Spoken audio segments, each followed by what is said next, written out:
belangrijkste nieuws uit Curaçao in het Nederland. Access Journaal, vers van de pers.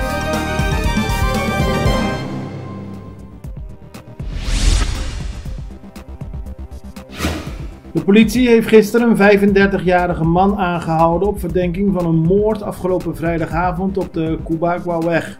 Daar ontstond een ruzie tussen twee mannen over de aanschaf van een kledingkast. Dat leidde uiteindelijk tot een schietpartij. De politie heeft de afgelopen dagen gezocht naar de Jamaicaan en heeft daarbij ook zijn portret verspreid.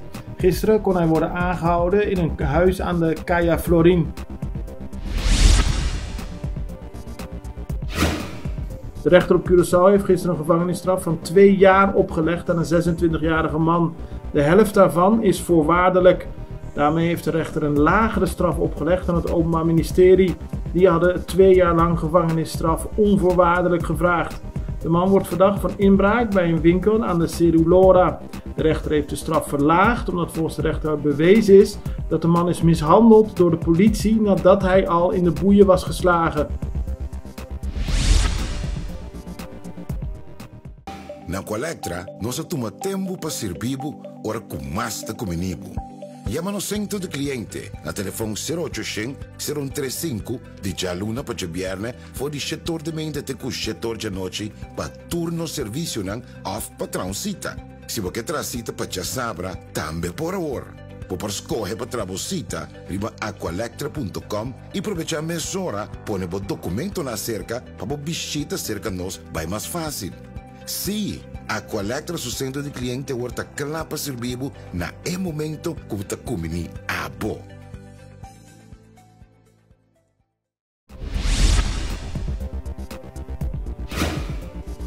Aqualectra heeft meer dan 200 miljoen gulden uitstaan aan openstaande rekeningen van mensen die water en elektriciteit van Aqualectra hebben gekregen, maar niet hebben betaald. Aqualectra wil harder aan de slag gaan om dat geld te krijgen. Het is veel geld, zegt Aqualectra, en daarom zijn er hardere maatregelen nodig. Gisteren werd al bekend dat Aqualectra had gevraagd om het faillissement van Ceos, omdat die enkele miljoenen nog open hebben staan bij Aqualectra.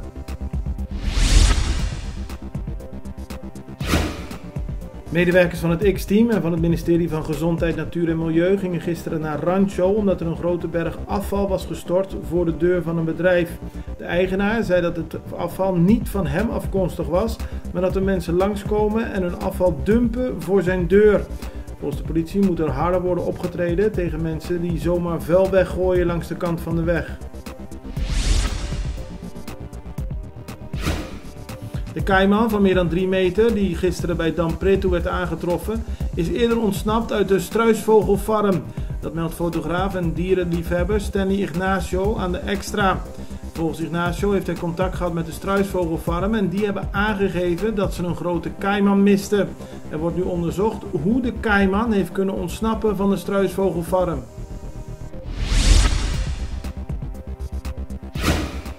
Een toeristen-echtpaar keek gisteren vreemd op toen ze terugkeerden naar hun auto op het Julianaplein. Die hadden ze daar geparkeerd om naar een van de aanwezige restaurants te gaan.